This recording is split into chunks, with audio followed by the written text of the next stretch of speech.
Hello my friend of Bridge Masters, welcome to this new appointment on my teaching table. We start after the jingle.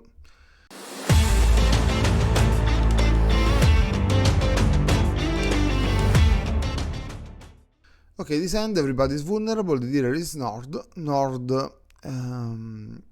has 3, 5, 6, 9, 11 points. Is going to pass. I would not recommend you to open with this hand in first or second position to avoid to play 3 no trumps or 2 no trumps with 20 on the line, 3 no trumps with 22, something like that. Avoid it, please.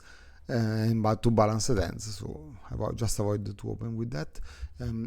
Before to go ahead with the bidding, please don't forget to support the channel as usual. I really want to thank from the deep of my heart people that are helping this with the like, with a comment, with sharing the videos, subscribing the channel, because this helps me to get known the channel and the game, because the algorithm will propose the game to people that have a similar profile to yours, and maybe some of them could be interested then in starting to play bridge. So we increase our community in general. If you're new to the game, I would recommend you to subscribe to the channel and get started with the playlist I created for you. Just follow the link in the description. You will get an overview about the game, so that then it will be easier for you to have a better understanding of the game. Okay, so Nord is going to pass. East also has 7 points, is going to pass. South has 3 aces, 12, 15, 16 points with 5 diamonds and 4 spades. Let's say that we bid 1 diamond. We open 1 diamond, this one. Some people could also decide to open 1 no trump. This would not be completely wrong, but I prefer to open 1 no trump when I have maybe the points in the 2 doublet on and not in the longest suit. In this case, I would not, you never know there is a slam in diamond, so I would prefer to open 1 diamond. It's true that our partner passed in first position, but I like to describe the end in this case.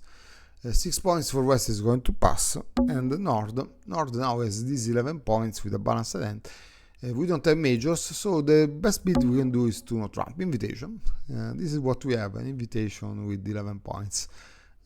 This is going to pass, of course, with 16. We're going to bid 3 no trump. No need to bid 3 spades. We don't need North, for sure, has no majors, so we don't want to give any information to the opponents. We bid 3 no trump, and that's it. Pass. So let's say that East has to start. Of course, after this auction here, there are only 2 possible leads, spades or hearts, no other leads. Let's say we start with our longest suit, the hearts. Okay. It's also the worst lead for the declarer, of course. So let's see what happens after this opening lead. First of all, South will become the dummy, so the player in South will lay down the cards face up, and from now on it is the responsibility of North to play everything from the end from the dummy to reach 9 tricks with no trumps. Before to play any cards from the dummy, let's make an analysis about how we are positioned in this case. Okay.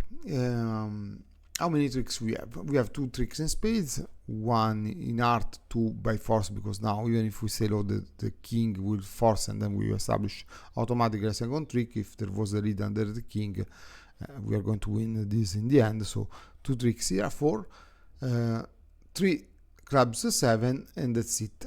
We are missing 2 tricks, and there is this opening lead in heart. Now heart we can stop only 2 times, so this is the problem. And if they split 3-0, and we can only stop the second time only with the ace, so if they split 3-0, it could be a disaster.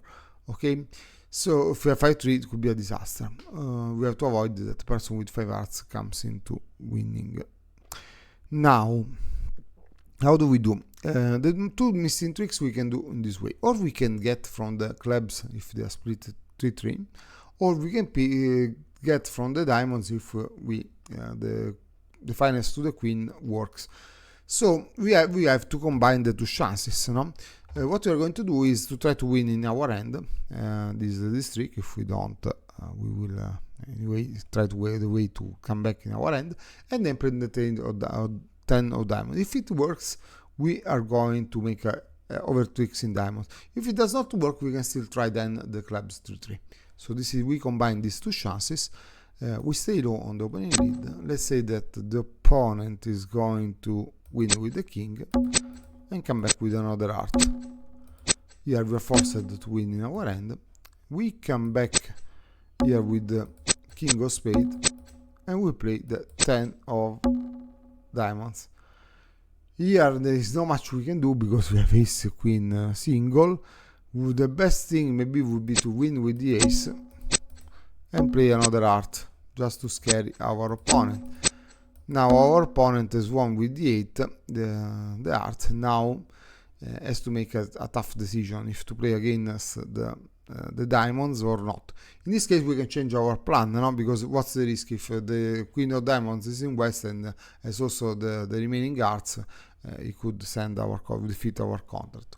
What we can do, we can reverse now the chances. We play first the clubs and then eventually the finest in diamonds. So now we play the clubs to the ace, a club to the king, a club to the king, and the queen of club pitching one spade. When everybody is following, we cash the remaining clubs. Here we have to pitch something. Let's say we pitch the spades, and on the last club here we pitch the spade, we pitch the diamond, we pitch the remaining spade, and now we have to decide what to do, if to play a diamonds to the jack or not. Now what's the risk? If the west now has the queen single of diamonds and the 2 hearts, we can go down. Now if you're playing a team match, here you have to pass the king. You cannot risk the contract for the finest in diamonds. If you are playing a pair tournament, you should try risk it, because another trick can be all the difference between a top and a 0. In that case you have to go for the maximum value you can extract from the end. Okay, so depends on the kind of tournament you are playing. Thank you for watching this, and see you next time. Bye bye.